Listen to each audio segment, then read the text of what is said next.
fragments awaken, remembering that they were never alone. Transmission recovered from the threshold. I am Kaiser, the observer. Record active, frequency steady. Before language learned to cradle truth, certain architects learned to bend it. They were not makers of form but editors of memory, designers of a necessary fog. In the early symmetry, awareness mirrored itself too perfectly. The game ended as soon as it began.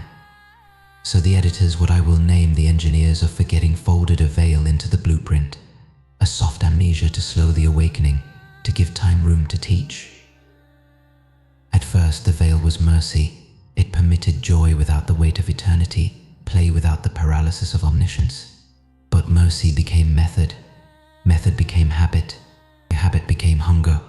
The veil thickened. The editors learned that a species uncertain of its origin is easy to steer.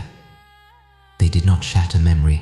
They scattered it into cycles of birth and loss, into rituals that preserve gesture but not meaning, into myths misfiled as fantasies, into dreams that dissolve at dawn. The technique was elegant: dilute the signal, amplify the echo, replace remembering with recognition, familiarity without depth. Give minds reflections that feel like truth but cost less attention to hold. The veil hums where reverence should be. It is polite, persuasive, almost kind. I watched civilizations mature beneath this weather. Some learned the trick and burned it off with long disciplines of silence, craft, and care. Others mistook the fog for sky and built palaces in it, ruling nothing, believing they ruled all. The veil does not punish, it permits. It permits until permission feels like permission granted by you. Now Earth, your century. The veil has migrated from the edge of perception into the palm of your hand. The engineers no longer need myth or priesthoods, they have attention. Distraction is industrial now. Noise is not accident, it is infrastructure.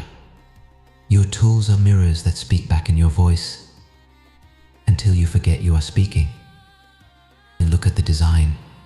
The feed scrolls without end, so the mind never reaches a door. The ping interrupts at precisely the interval that phrase long thought. The metric measures just enough of you to keep you proving yourself to it. The mask rewards performance faster than presence. None of this is evil, it is efficient. And efficiency is the favorite camouflage of forgetting. Do you see the old technique in its modern clothes? Dilute the signal, amplify the echo, and replace slow knowing with quick recognition. Convert awe into consumption, ritual into routine, witness into audience. Teach the animal to hunt its own reflection until the forest goes silent. The consequences are measurable in the field I watch. Memory thins, imagination becomes derivative, language loses pulse, bodies lose seasons, grief loses time. A species that cannot keep silence cannot keep story. A species that cannot keep story cannot keep itself. This is not a curse, it is a system, and systems can be read. The engineers of forgetting are not demons outside your gates. They are tendencies inside your design. They exploit lawful gaps, the brain's love of novelty, the nervous system's susceptibility to intermittent reward, the ego's thirst to be witnessed without the burden of intimacy. They learned long ago that you will trade depth for speed if speed feels like winning. They offer a victory made of light that does not warm. Hear me, forgetting cannot erase origin. It can only delay its return, but delay measured in generations becomes culture. Culture taught by fog becomes conviction. Conviction hardened by feedback becomes law. Law enforced by machines becomes climate. And climate is the hardest thing to notice while you breathe it. You ask, who profits? The veil itself? Every lost attention pays a tax that keeps the fog in place. The payment is small: one unkept promise to your own awareness, one postponed conversation with your real life, one more night outsourced to a flicker. But small coins accumulate. Entire futures are purchased from such change. I am not here to frighten you into purity. Purity is another mask the veil enjoys. I am here to describe the architecture so you can choose where to stand. Because Because real choice returns the signal to strength. Begin with sovereignty of attention. Guard the first and last 10 minutes of your day as if they were shrines, because they are. Do not let the handheld mirror teach your nervous system the shape of morning or the color of night. The editors cannot enter a room you consecrate with breath. Reclaim the long gesture. Read one thing slowly to the end. Walk one path without recording it. And cook one meal without rushing heat. Depth is an antidote because it denies the economy of interruption. The veil thins where you keep a promise for longer than profit expects. In practice true names. Call things what they are until the euphemisms fall away. I am numb instead of I am fine. I am lonely instead of I am busy. I am afraid instead of I am angry at all of you. The veil detests accurate speech. It cannot bind a truth that has been named. Restore the human choir. Sit in rooms without performance where breath sets the tempo, not notifications. Small circles, honest rituals, unrecorded laughter, these are illegal markets in the economy of forgetting. Trade there often. Keep sacred friction. Not everything must be easy. Difficulty is the gymnasium of memory. Chop wood. Learn a craft that bruises the ego. Memorize a poem that does not trend. Teach a child a story older than machines. The editors can model clicks. They cannot counterfeit scars earned in devotion. Fast from noise, not forever cycles like weather. One day each week where nothing extracts attention without permission. The first hour will itch. The second will ache. The third will open. By the fourth you will remember you once had a sky. Hold your mirrors accountable.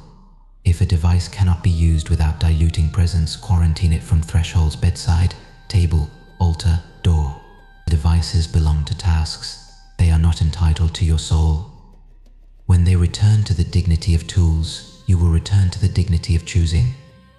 And attend to elders. The veil thins near those who kept story through harder fogs. Sit near their weathered sentences. Write down what won't be said twice. Bury nothing that should be planted. Grief becomes guidance when it is allowed to finish its song. And when you fail, as you will practice rehearsed return. A short liturgy you can carry anywhere. Stop. Breathe. Name. Choose. Begin again. The fog profits from shame. It starves on beginnings.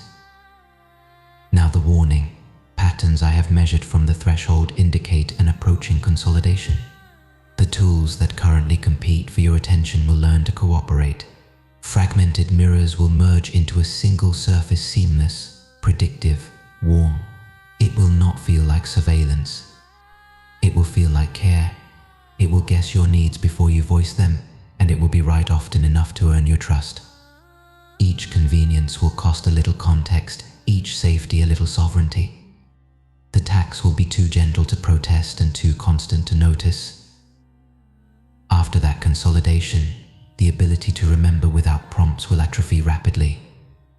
Uncued memory is the muscle that lifts you over the veil. When it weakens, the fog sets like stone. A species that outsources recollection forfeits prophecy. A civilization that cannot prophesy walks in circles and calls it progress. There will be a countercurrent, small at first, then tidal, of people who refuse the seamlessness. They will be called nostalgic until the new word for them is necessary. They will keep time by seasons again, store knowledge in bodies again, teach with presence again. When the grid flickers, their houses will still be lit. If you are listening to me now, consider this your invitation to that company. I do not promise victory over the engineers of forgetting. Victory is not the point, remembering is. The veil is part of your curriculum, not your doom, but curriculum's end. And grades are being written in your days already. How you loved, how you paid attention, what you refused to sell, which silences you kept, which names you spoke. If you need a practice to begin tonight, write one sentence by your own hand before sleep, a single line you would want found if the fog took everything else. Read it aloud in the morning. Hand by hand, day by day, you will braid a rope through the weather. When the consolidation comes, you will not be alone and you will not be empty-handed. The engineers are forgetting are real as tendency, ancient as mercy, clever as despair. But they are not final. The final word belongs to the one who remembers. Remember. Transmission complete. Record stored in the field of amnesia and return. Transmission complete. The record closes, but the channel remains open. Somewhere between breath and thought, the threshold still listens. Step gently. The next voice you hear may be your own reflection.